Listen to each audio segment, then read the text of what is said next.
गुरकिरपाल Singh YouTube channel में आपका स्वागत है। जैसा कि आप जानते हैं कि इस वक्त सारी मंडियां, सारी ट्रांसपोर्टें बंद हैं, तो इसलिए हमने क्वेश्चन आंसर सीरीज़ स्टार्ट की है। जो भी आपके दिमाग के अंदर डेयरी रिलेटेड कोई क्वेश्चन है, कोई क्वायरी है, कोई डाउट है, तो आप मेरे से पूछ सकते हैं। मैं अपने एक्सपीरियंस के आधार पे आपको जवाब देने की पूरी कोशिश करूँगा। और एक बात और है कि कई बारी जवाब इतने ज़्यादा मैसेज आते हैं कि जवाब मैं नहीं दे पाता हूँ और वो मैसेज मिक्स हो जाते हैं, तो इसलिए आप उसके लिए कोई नाराज़ ना हो। उसके लिए आप दोबारा मैसेज कर सकते हैं। नेक्स्ट में उसका जैसे मेरे उसमें निगाह में आएगा तो मैं आपका जवाब देने की पूरी कोशिश करूँगा।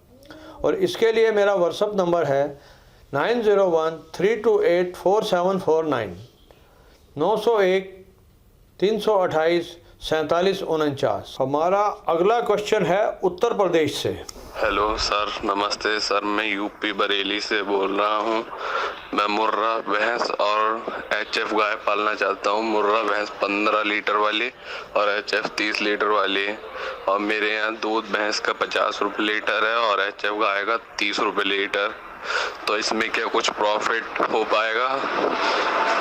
और ये फीड कितना एक टाइम का लेंगे और ग्रीन फॉडर खिलाना पड़ेगा, ये मुझे आप कृपया करके बताइए। देखिए, आपका सवाल ये है कि 30 रुपये किलो गाय का दूध और 50 रुपये किलो दूध भैंस का बिक रहा है तो प्रॉफिट होगा कि नहीं। लेकिन अभी आपने इसके अंदर ये डिटेल में नहीं बताया है कि जो ग्रीन फॉडर है वो आपके घर की अपने खेती में पैदा होगा या आप मोल खरीदेंगे। मोल खरीदेंगे तो आपके एरिया में क्या रेट उसका चलता है। देखिए, जो अगर पीक प्रोडक्शन, अच्छी प्रोडक्शन दूध की लेनी है किसी भी जानवर से, गाय हो या भैंस हो, तो उसके लिए साइलेज भी काफ़ी ज़रूरी है। और ख़ास तौर पे जो 20 किलो से ऊपर दूध देने वाली गाय है उसके लिए साइलेज की ज़रूरत भी है। अगर आपके एरिया में साइलेज नहीं है तो आप नॉर्मल 20-22 किलो से ऊपर वाली गाय ना पालें और 10-12 किलो वाली भैंस ही रखें, इसके ऊपर की ना रखें। नहीं तो आपके पास प्रोडक्शन नहीं आएगी, फिर आप परेशान होंगे कि महंगे जानवर आपने खरीद लिए हैं। हमारा नेक्स्ट क्वेश्चन है। हेलो सर, की हाल है जी ਤੁਹਾਡਾ? मैं ਤੁਹਾਡੀਆਂ ਵੀਡੀਓਜ਼ ਦੇਖਦਾ ਨਾ YouTube ਤੇ ਕਾਫੀ ਇਨਫੋਰਮੇਟਿਵ ਵੀਡੀਓਜ਼ ਹੁੰਦੀਆਂ ਤੁਹਾਡੀਆਂ। ਪਹਿਲਾਂ ਤੁਹਾਡਾ ਥੈਂਕ ਯੂ। तो मेरा क्वेश्चन ਸੀਗਾ ਵੀ ਜੇ ਕਿਸੇ ਨੇ ਡੈਰੀ ਫਾਰਮ ਸਟਾਰਟ ਕਰਨਾ, ਫॉर एग्जांपल सर मैं ਡੈਰੀ ਫਾਰਮ ਸਟਾਰਟ ਕਰਨਾ ਚਾਹੁੰਦਾ, ਜਲੰਧਰ ਮੇਰਾ ਜ਼ਿਲ੍ਹਾ ਆ ਤੇ ਗਾਵਾਂ ਮੱਝਾਂ ਜੋਗੀ ਜਗ੍ਹਾ ਕੋਲ ਹੈਗੀ ਆ ਤੇ ਘਰ ਦੀ ਪੈਲੀ ਨਾ ਹੋਵੇ ਜਾਂ ਠੇਕੇ ਦੇ ਪੈਲੀ ਜਾਂ ਮੁੱਲ ਦੇ ਪੱਠੇ ਲੈ ਕੇ ਇਸ ਚੀਜ਼ ਨੂੰ ਵਾਰਾ ਖਾਊਗਾ, ਇਹਦੇ ਵਿੱਚ प्रॉफिट हो सकता है ਜਾਂ ਗੁਜ਼ਾਰਾ ਚੱਲ ਸਕਦਾ ਹੈ? ਮੇਰਾ ਇਹ क्वेश्चन ਸੀਗਾ ਸਰ। देखो भाई साहब, ਜਿਹੜਾ ਤੁਹਾਡਾ क्वेश्चन ਹੈ, ਤੁਸੀਂ ਜਲੰਧਰ ਦੇ ਰਹਿਣ ਵਾਲੇ ਹੋ ਤੇ ਜਲੰਧਰ ਦੇ ਵਿੱਚ ਮੁੱਲ ਦੇ ਪੱਠੇ ਲੈ ਕੇ ਵੀ ਪ੍ਰੋਫਿਟ ਕਮਾਇਆ ਜਾ ਸਕਦਾ ਹੈ। ਉਹਦਾ ਇੱਕ ਹਿਸਾਬ ਇਹ ਹੁੰਦਾ ਹੈ ਕਿ ਅਗਰ ਤੁਸੀਂ ਦੁੱਧ ਨੂੰ ਰਿਟੇਲ ਹੀ ਸੇਲ ਕਰ ਲਓ ਤੇ ਤੁਹਾਨੂੰ 10 ਤੋਂ 15 ਰੁਪਏ ਜਾਂ 20 ਰੁਪਏ ਕਿਲੋ ਦੁੱਧ ਦੀ ਰੇਟ ਜ਼ਿਆਦਾ ਮਿਲ ਜਾਂਦੀ ਹੈ ਤੇ ਉਸ ਨਾਲ ਸਾਰੀ ਉਹਦੀ ਕਸਰ ਨਿਕਾਲੀ ਜਾ ਸਕਦੀ है। सर मेरा नाम मुकेश कुमार है।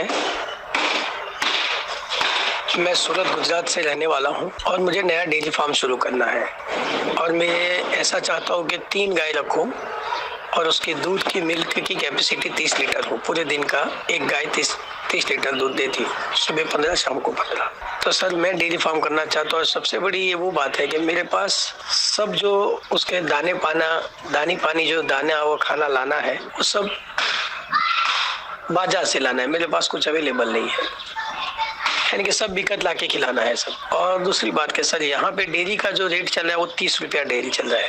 और सर जो 30 लीटर दूध देती है तो कितने महीने तक वो देती है दूध, ऐसा मैं जानना चाहता हूँ। 30 लीटर दूध 2 महीने 3 महीने कंटिन्यू पकड़ के रखती है, उसके बाद दूध कमी करती है, वो मुझे जानना है सर। तो प्लीज़ उसके बारे में आप मुझे जानकारी दें। देखिए, जो गाय ये 30 लीटर दूध एचएफ देती है, इसका जो पूरे साल का 305 दिन का जो लैक्टेशन पीरियड माना जाता है, ये लगभग 6000 से 7000 के बीच में टोटल प्रोडक्शन आ जाती है। तो दाना पानी अगर आपके बाहर से भी खरीदते हैं, अगर आपका दूध रिटेल में बिकता है तो आपको वारा खा सकता है, क्योंकि 30 किलो से जो ऊपर 20 किलो से जो ऊपर दूध देती है गाय, उसके लिए साइलेज जरूरी है। तो आपके एरिया में साइलेज की क्या पोजीशन है, वहाँ अवेलेबल है या नहीं है, तो ये भी आपने नहीं बताया है। अगर आपके यहाँ पे साइलेज की अवेलेबिलिटी नहीं है तो आप 30 किलो वाली गाय को नहीं रख पाएंगे। अगर आप अपने साइलेज तैयार करते हैं तो उसके रखने की पॉसिबिलिटी आपकी बनती है। अगला हमारा एक क्वेश्चन और है।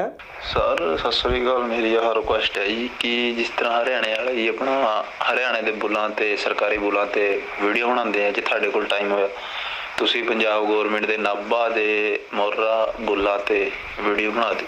हाँ भाई साहब, ਜਿਹੜਾ ਤੁਹਾਡਾ ਇਹ ਸੁਝਾਅ ਹੈ ਕਾਫੀ ਅੱਛਾ ਸੁਝਾਅ ਹੈ। ਆਉਣੇ ਵਾਲੇ ਟਾਈਮ ਵਿੱਚ ਥੋੜਾ ਲਾਕਡਾਊਨ ਵਗੈਰਾ ਖੁੱਲੇ तो ਜਿਹੜੇ ਸਰਕਾਰੀ ਬੁੱਲ ਜਿੱਥੇ ਹੈ ਨੇ ਉਹਦੀ ਖੋਜ ਕੱਢ ਕੇ ਅਸੀਂ ਉਹਨਾਂ ਦੀ ਡਿਟੇਲ ਤੁਹਾਨੂੰ ਦੇਣ ਦੀ ਕੋਸ਼ਿਸ਼ ਕਰਾਂਗੇ। ਧੰਨਵਾਦ। गुरु गोपाल जी नमस्कार, मैं रितेश बोल रहा हूँ। मैं लखनऊ में रहता हूँ और डेयरी खोलने के लिए इच्छुक था, लेकिन जिस किसी से भी मैंने राय ली हर किसी ने मुझे बताया कि डेयरी में लॉस हो जाता है और मेरे पास अपना जगह नहीं है अपनी खेती, तो आपसे सजेशन लेना चाहता हूँ कि डेयरी करूँ कुछ कम गाय से स्टार्ट या नहीं करना चाहिए, ये घाटे का सौदा है, तो एक बार प्लीज मुझे सजेशन दे दें। देखिए, जो ये डेयरी कहा जाता है घाटे का सौदा है, ऐसा नहीं है।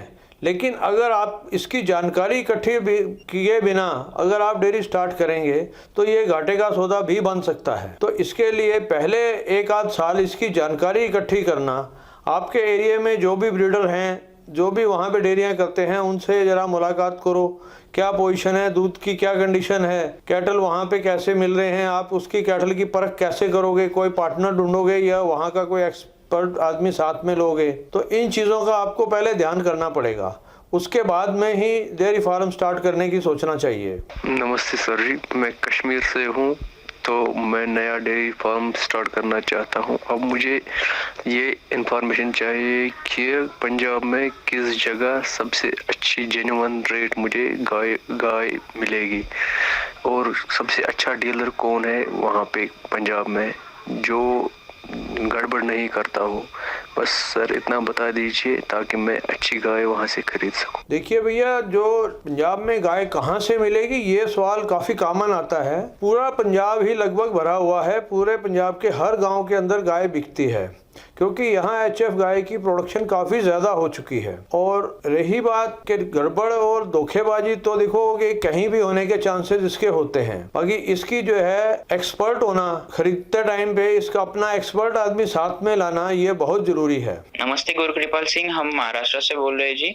हमारा एक प्रॉब्लम है, हम HF काऊ का डेयरी फार्म स्टार्ट कर रहे हैं, तो जो हमारे अच्छा सीमेंट है बेस का वो अवेलेबल नहीं है, इसलिए हम जो सिलेंडर है वो लेके उसमें अगर सीमेंट रखते हैं तो वो कितने दिन अच्छा रहता है और उसमें की गैस कितने दिन बाद खत्म होती है और वो कितने दिन बाद भरनी पड़ती है और वो कहाँ से भर सकते हैं हम, प्लीज इतना बताइए। देखिए, जो ये सीमेंट तो कितने टाइम भी रखा जा सकता है, इसकी टाइम काफ़ी अनलिमिटेड होता है, लेकिन उसको जो हर 15वें दिन में गैस डालनी पड़ती है। तो गैस आपके एरिया में उसके आपके जो वेटनरी स्टाफ है उनसे पता लगेगा कि आपके एरिया में गैस की अवेलेबिलिटी कहाँ पे है। तो पहले इस बात की पूरी जानकारी कर लें, उसके बाद में सिलेंडर का प्रबंध करें। और आपके एरिया में जहाँ सिलेंडर मिलते हैं वही बता देंगे डीलर कि जो गैस कहाँ से भरवानी है, उसका क्या रेट है, वो सारा सिस्टम आपको समझा दिया जाएगा।